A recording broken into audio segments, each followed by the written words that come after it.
Hello. I'm the real-life fake wizard. Masters of the Universe opened on June 5th, 2026, the long-awaited return of He-Man to the big screen. The critical media apparatus gave this a 66 on Rotten Tomatoes at the time of recording. Audience scores started in the low 90s and have since dipped to 88%. Some people are calling this the best action movie of the year, and others across social media are calling it unwatchable. Having seen the film myself, I have to report that all of these reviews, the ones that loved it, the ones that hated it, the ones in the middle, they're all correct, and they all land with credible evidence. I have said for many months now that this He-Man movie was going to need to be excellent in order to earn the word of mouth necessary to carry this film towards break-even potential. Well, my assessment was correct for what it would need to break even, but it did not deliver the unanimous knockout beloved film. There are lots of problems. There are too many problems and too many conflicting arguments, creating a kind of animosity amongst fans and the normies in the middle who are emotionally unattached and were very much needed for this film, just aren't going to the theaters at all. The reason, like the truth of all of it, is that this movie was created by 6 writers and a producer who worked on Barbie with the intention of making a Masters of the Universe film that satisfies the 4-quadrant audience. They attempted to make this for everyone, and in doing so made it for no one. Buried inside this $200 million sword and sorcery blockbuster is a 9 out of 10 film. The characters are well cast, the performances are great, the CGI on the monsters is fantastic, the fight scenes are good, the messaging and dialogue between He-Man and Man-at-Arms is rightly profound, Skeletor is great, the scenery for Eternia makes you want to go there. By all intents and purposes, by everything visible on screen, this movie should be awesome. It should be great. And yet, for every single great moment, for every instant where Adam begins to get agency for himself and his actions and grow as a character, the movie hijacks it. As if one of the 6 writers knew what they were doing, but at least another one needed to come in with a crayon and draw all over the script. Some have called it Marvel humor, the idea of cutting from something serious or authentic or sincere in order to placate poorly landed humor. But the truth is, there is more to it than that. What we are experiencing and what Masters of the Universe is overrun by is bathos, a writing device coined in 1727 that is deployed by writers, producers, and creatives who are either embarrassed by their source material or too afraid of sincerity to let a dramatic moment breathe without an escape hatch. Masters of the Universe is just the most recent case of this problem, but the plague on sincerity has been around for well over a decade now, and I'm also happy to say that the cure has been available the whole time. Alexander Pope published The Art of Sinking in Poetry in 1727 as a parody of Longinus's classical treatise on the sublime. Yes, we're doing stingy pinkies out art references today. Pope's target was the writers of his era who reached for greatness and crashed into absurdity. He took the Greek word bathos, meaning depth, and repurposed it as the opposite of grandeur. For instance, as a story switching quickly from the elevated into the ridiculous. Britannica defines bathos as an unsuccessful and therefore ludicrous attempt to portray pathos in art. Pathos meaning quality in an experience, a speech, or some kind of artistic work that evokes feelings of pity, sympathy, or sadness. It's whiplash. It's interruption. The method Pope identified most is the act of combining very serious matters with very trivial ones. The juxtaposition violates what he called decorum, the fittingness of subject, and produces humor through an improper collision of tones. Pope had intended this as a kind of diagnostic tool. He wanted to expose bad poets who believed they were writing epics. 3 centuries later, his diagnosis applies to a different kind of medium and a different kind of failure. The poets of 2026 are screenwriters with 6-figure quotes. The epics are $200 million franchise films, and the sinking, in our case, is deliberate. Masters of the Universe 2026 applies very easily to Pope's concept of bathos. And I'd like to modernize bathos for the modern audience watching now. We'll call them jump jokes. The mechanic mirrors a jump scare in a horror movie. Filmmakers prime the audience with rising tension, building toward a dramatic or emotional peak, there is a hint of silence, and then boom! The speaker system explodes with loud noises and something jumps out on screen, triggering an overload of your nervous system. See, the horror movie here didn't earn the horror. It didn't earn the scare at all. It's a shock to your system that makes you feel scared. And it's cowardly. You look at a film like Obsession, which, yes, it does have some jump scares, but it doesn't need them. The film is unsettling, it's creepy, the performances make you nervous and on edge all on your own. That is true horror. The jump scares are there, more or less, because the horror world has conditioned movies to require them. Obsession does not need jump scares to be terrifying, it does it all on its own. And that is a good transition to the jump jokes. In moments of authenticity and sincerity, they cut to a joke or a quip, or they downplay the seriousness of the authenticity and sincerity. Here's the formula. The filmmakers prime the audience with rising tension, building towards a dramatic or emotional peak, and at the moment of maximum sincerity, a punchline boom detonates the scene. The tension doesn't resolve, it just evaporates. The audience laughs, the film moves on, as if the earnest beat never happened, and you sit in your seat wondering if the movie you're watching is embarrassed to exist. In the film, He-Man transforms for the first time. Nicholas Gallatin raises the Sword of Power, the score swells, and goosebumps rise in the theater. Rightfully so. This is good. This is cool. 3 seconds later, he's tripping over his own feet doing slapstick. Later on, we get a breakout of prison sequence. The heroes of Eternia have finally united to rebel against Skeletor. Queen's Princes of the Universe starts playing. It's a seriously cool moment, and it's undercut for a gag where everyone starts coughing through smoke. The song keeps playing, but the moment is dead. In Act 2, Man-at-Arms gives a fantastic speech about what it means to be a hero, to protect people, and the weight of choosing to fight, and he delivers this to Adam, who immediately gets up and walks over to Tila, and it's clear that they have kind of a romantic chemistry, and then she dunks on him bad. Adam is in the friend zone of all friend zones, and it's played for laughs, but you're not laughing with them. You're supposed to be laughing at Adam. These are 3 examples, but it's every single sincere moment in the film. There are plenty more. Pope would recognize every one of these jump jokes as a writer reaching for the elevated, and the joke yanks the floor out. So where did this come from? Sure, bathos was coined in 1727, but why here and why now? Marvel Studios did not invent bathos in cinema, but starting with Joss Whedon's 2012 Avengers, Marvel inadvertently industrialized it. Whedon brought his television instincts to blockbuster filmmaking. Witty banter, quippy one-liners, and characters who deflect tension with humor. In Whedon's hands, the approach worked because he balanced the comedy against character moments he allowed to land. The quips served the characters, they served the world.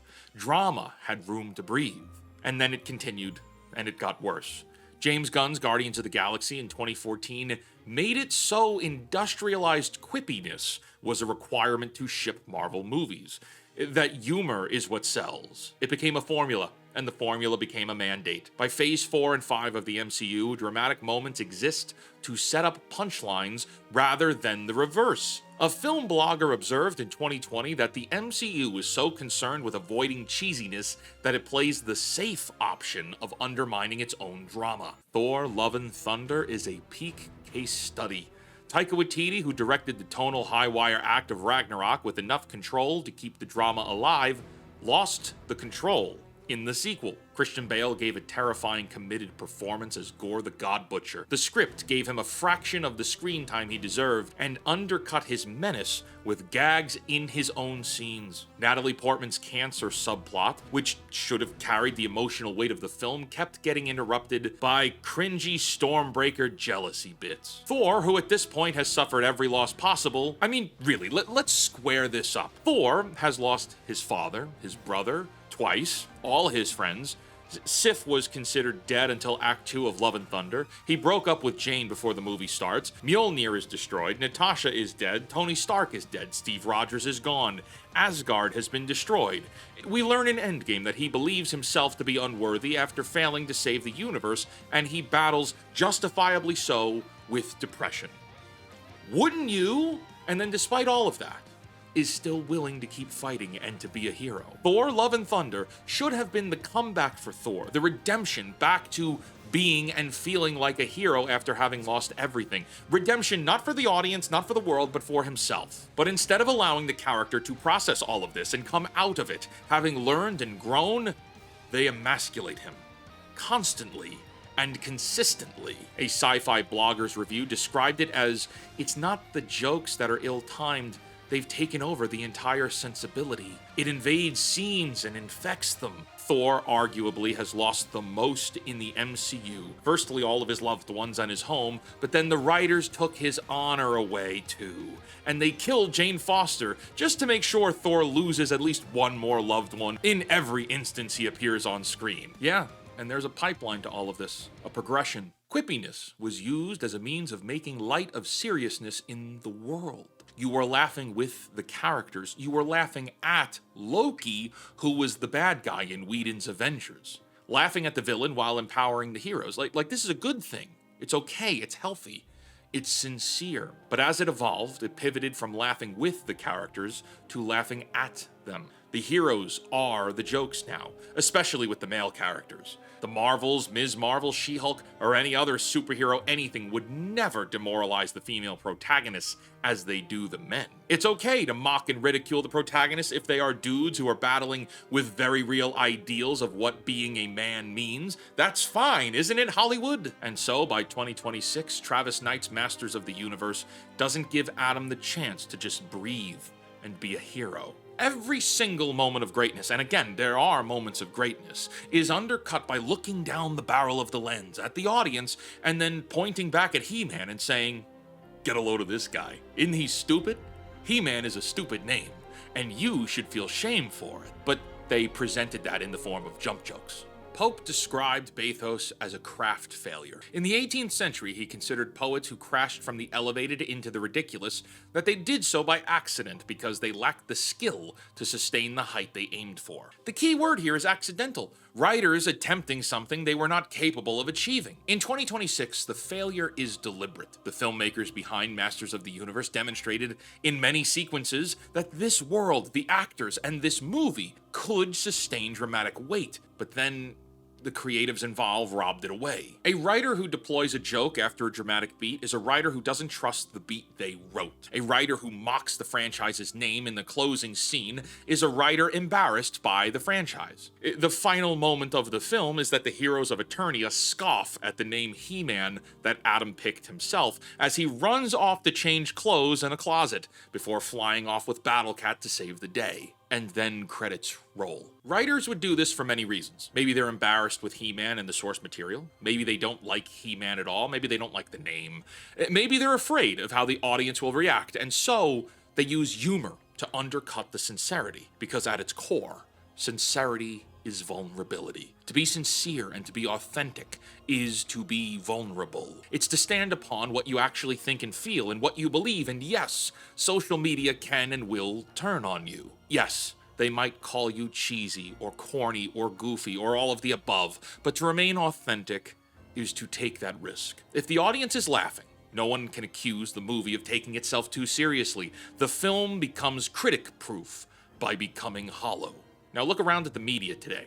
Not just movies, but television, games, books, everything. Everything operates under a kind of cynicism for real, honest value. Writers no longer believe that protagonists should embody heroic and/or humanity-first ideals.